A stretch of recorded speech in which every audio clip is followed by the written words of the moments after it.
Bisa ng ikinasang operasyon ng mga otoridad, nadakip sa barangay Kabungaan, Villaba, Leyte ang top 1 regional most wanted person kaugnay sa kaso nitong pagpatay. Tinutukan niya ni Patrolwoman Camberley Flores.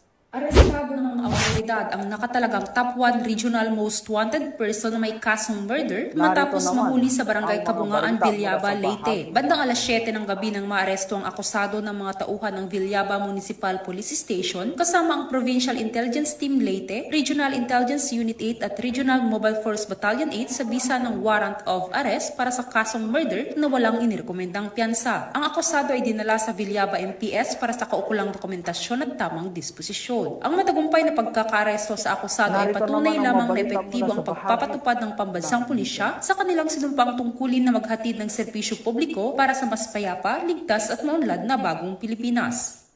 Mula dito sa Eastern Visayas, ako ang inyong PNN correspondent, Patrolwoman Flores, alagad ng batas, tagataguyod ng Balitang Pulis.